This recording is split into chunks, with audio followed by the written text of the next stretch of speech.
Welcome everybody to another eye opener. This is Market Wealth Daily's quick little video chat. So we do with top traders. We got Blane Markham here. Blane, great to see you.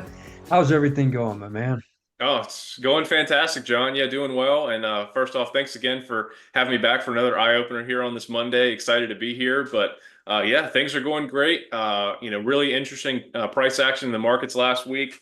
Yeah, I'm sure. Yeah, I know we weren't here on Wednesday, but we were, telling folks earlier in the week, when we got together on Monday that, it really seemed like, traders were kind of in a holding pattern, kind of tensed up. Really, really waiting for that Fed meeting, or rather Fed speech by Chair Powell on Friday out in Jackson Hole. We really said that it really had the potential to move markets, and man, were we right with that one. That Yeah. huge move on Friday on the back of that. Yeah, right. And so it's absolutely guaranteed that rates are going to get cut, right? Well, yeah, that's don't want to I'm, bury the I'm, lead I'm, here, but that's something I was going to touch on today with what I was going to share with the folks. So maybe it's a good time to go ahead and hop in. yeah, I'm just kidding, of course. There are no guarantees about this stuff. It can go in any direction. And there's still some really important milestones that are going to be between now and that next meeting that could really just make or break this optimism that everybody's got, you know? Sure thing. Yeah, no, I'm going to go ahead and get my screen shared here so I can start breaking it all down. I think you might have to enable that there for me, but exactly right though.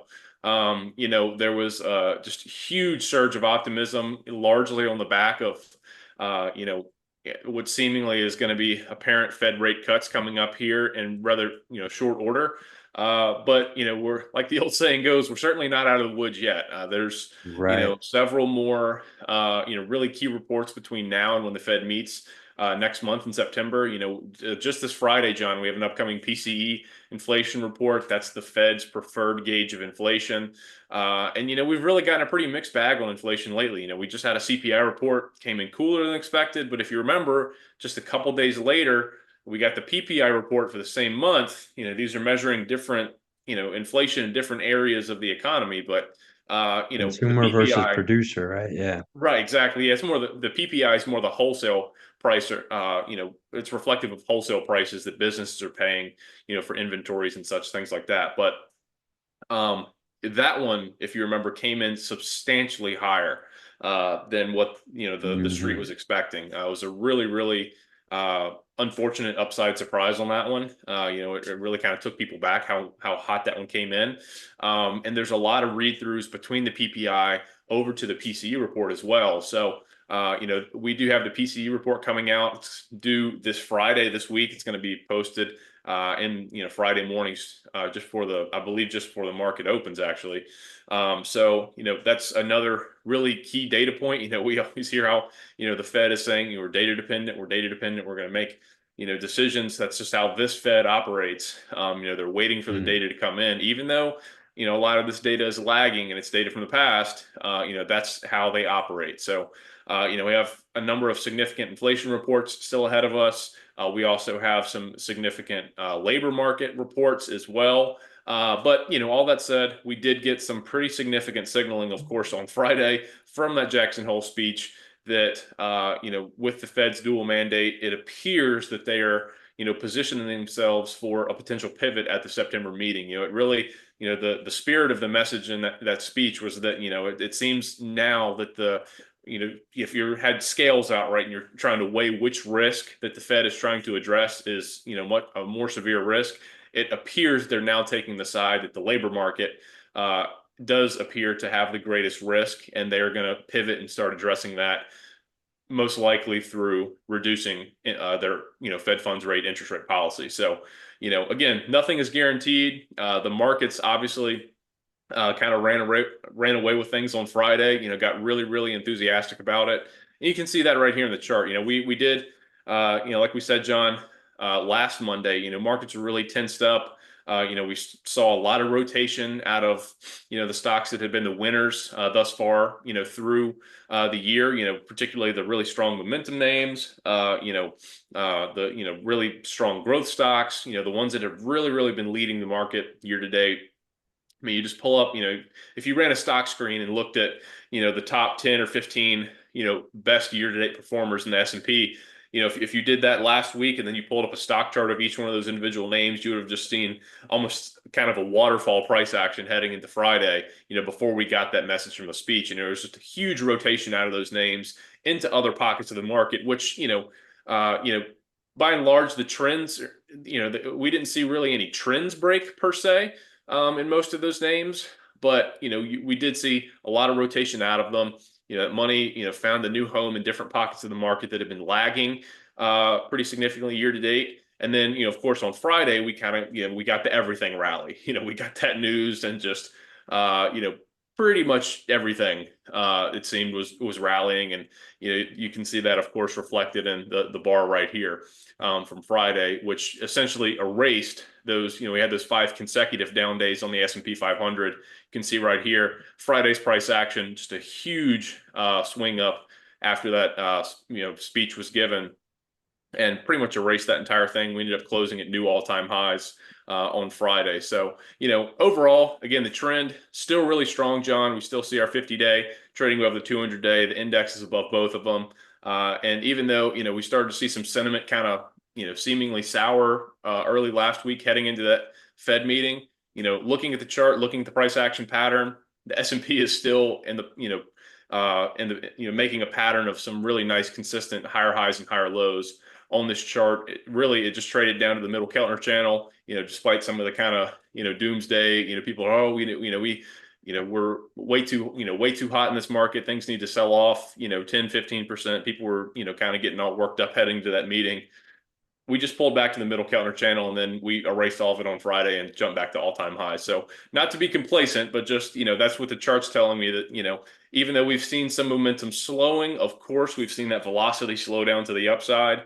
You can see that, over the past couple of months. I think we're probably still due for that. It's, some big things coming up this week too. Of course, we have NVIDIA earnings on Wednesday in the aftermarket, which of course I fully expect that to drive some price action, probably leading into it. And then certainly the following day, we all know that kind of the main beam that's holding up this bull market is the AI story, AI CapEx story, and building out all this AI infrastructure. Obviously, NVIDIA is kind of the poster child of that. So there's a lot riding on that earnings report on Wednesday. So that's certainly something for folks to watch out for. But getting back to the index, I think we are seeing a little bit of slowdown in velocity to the upside, but still making that series of higher highs and higher lows, albeit at a slower pace than, of course, what we were seeing earlier in the year. And I think that's to be expected this time of year. And of course, after running 40+% off of the Liberation Day lows back in April. So, Yeah. And so we're starting to see this money moving around. Then we see this great rally on Friday, based on the optimism of a potential rate cut. And to your point on the chart, what you're seeing is you saw the market kind of take a breath. It was definitely creeping back up to the top of the range there, touching on a little overbought. And then it just kind of slides back, gets a new footing, and jumps up. Clearly, part of that is that rotation. It allows it to do that. You kind of have that freeing up, that kind of molting the shell, as it were, of all that capital, and then it can kind of move around and go into other those sectors, and then bam, Friday it goes in there. So now the question becomes, it's like, all right, what do we do? Where do we go? We kind of, do we sit and wait with our sit on our hands until NVIDIA comes out, or do we, think that the data is going to support the rate cut, or what do the charts tell us, Blaine? For sure, yeah. Well, I have a couple more charts before I get into the, kind of the how I would address and how I look to trade this. But again, this is something I always like to look at, John. This is just, this is a chart showing, kind of what fueled that momentum and enthusiasm on Friday. This, of course, is the CME Group's Fed Watch tool, and so this is just showing you the probabilities of, what the market is pricing in, what probability that they're assigning to, what move the Fed may take at their upcoming meeting. You can see here, it's near 90% now. It's coming at 86.2% that the market is anticipating a rate cut now at the September meeting. So you can see that massive enthusiasm, really strong sentiment that and conviction by the market that the Fed is going to be reducing rates. That's the bet, and the die that the market has cast. Again, there's certainly no guarantees with that, but that's what the market is saying right now. We can see that they're anticipating a 25 basis point cut. And again, you can see here, this is a chart, John, too, of the S&P 500, the percentage of the stocks which they're trading above their 200-day moving average. You can see we've continued to make some nice progress here with that broadening out, particularly with that rotation last week, between, combined with the, really strong enthusiasm on Friday of the market following the Fed speech, and really getting fired up in anticipation of a rate cut coming in September. That's obviously going to remove some of that pressure on the more interest rate constrained areas of the economy and of the market. And also too, some of that just rotation earlier in the week, last week, that money was finding its home in other pockets of the market, particularly in some of these, the investors were anticipating that, we could be getting a dovish message potentially from Powell. It is what happened. But some of that rotation obviously found, its name, or found its new home in discretionary areas, or, different sectors and industries that are tied to the home builder sector and real estate. Obviously those are all going to really benefit should interest rates come down, as they're very significantly correlated to interest rates. And John, that's really what led me to the trade idea that I brought today. And it's this one right here. You may have been following this one here recently. This has just been an incredible momentum breakout, but it really ties into the story we've been telling all day today, about the market really getting enthusiastic, about the potential for rate cuts upcoming here in just about a month, at the September meeting. And it's this stock right here. It's RKT. This is Rocket Companies. This is the old Rocket Mortgage. They've, have since acquired several businesses. I believe it was Redfin they acquired, and they renamed the company Rocket Companies. But this is one of the largest players in the U.S. mortgage space. And of course, what's been constraining the housing market, it's no secret. It's interest rates, right? It's, people having to pay too much on the mortgage rates. People that own existing homes, they have, interest rates that were, in the high 2s, 3s, 4%. And, they call it the golden handcuffs, when they're talking about those folks, because they have this low interest rate, and they can't move because, if they were to move, they would be swapping out for a significantly higher rate. So this is a company that really stands to benefit, whether it's rates come down, housing activity picks up, or even if just rates come down, we see a massive uptick in refinances from people that have bought homes over the past couple of years at higher rates than they would ideally have. So this is a company, again, you can see the market's catching on to this. They're starting to anticipate that we are going to see interest rates come down, that Rocket is going to have a significant tailwind behind their business in the back half of this year and into next year. So, this is a really highly correlated interest rate play right here. It's, working right alongside, with what the market's anticipating, that we are going to start seeing interest rates coming down substantially. And you just look at the chart here, John, of course, you can see the stock, it's broken out to new 52-week highs on several occasions recently. You can see in the trading in early August right here. Of course, we pulled back down to the middle channel through the earlier part of last week, and then we got a massive move higher on Friday. Intraday it traded above that upper Keltner channel, but settled just below it. And then in today's trading, it's pulled back just a touch, but still really solid trend here. For the stock, it's coming in. Current price is about $18.75 per share, and you can see our trend line by signals on here too. You see the red line right here is our 21-day EMA. That's currently above the 63-day EMA down here. You can see the buy signal when it finally broke out, gained some momentum out of this consolidation down here. So it started trending up, really significant signal there. So, this has all the makings of a really strong early breakout. It has a lot of potential to keep on running. And because of that, I actually was going to look to target this one with a call option purchase, so just buying a straight call. So for RKT, I was looking at the September 19th and specifically the 16 strike call. So you can see this one, it's ticked up a couple cents since I saw it earlier, but it's currently trading at about 3 points per contract. So I'm actually going to go ahead and place this one right here because I really like the trend on this one, John. Looks really strong. It seems that the market, fundamentals behind it, it seems like kind of the story, the technicals, they're all aligning.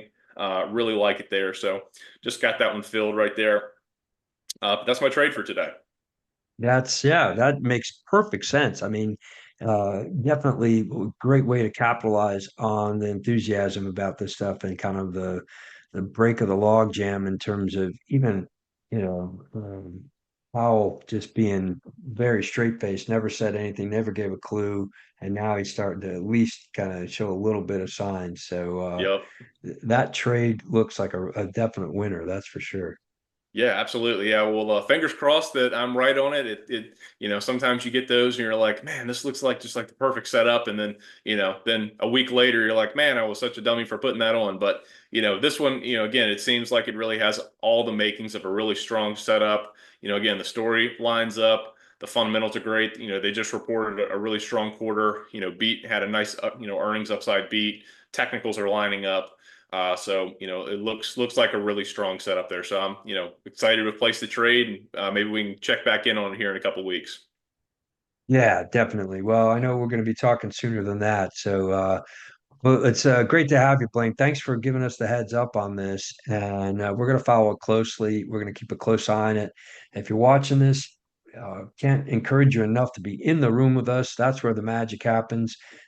Great to have you looking at this later in the day. But man, you being here with us right now, that's the time to be here. So keep an eye out for updates on the schedule. We'll get you signed up for the next one. We want you in the room. We want your questions. We want you to put our feet to the fire. So pick our brains. Blaine, thanks so much. Have a great day, and hope trading goes the direction you want it to. Yep, yeah, fingers crossed. All right, I certainly hope for the same. But appreciate you having me here, John. Thanks again for inviting me on, and hope you have a great week, folks. Looking forward to seeing you back here on Wednesday. And until then, have a great week, and see you here soon. All right. Take care, John.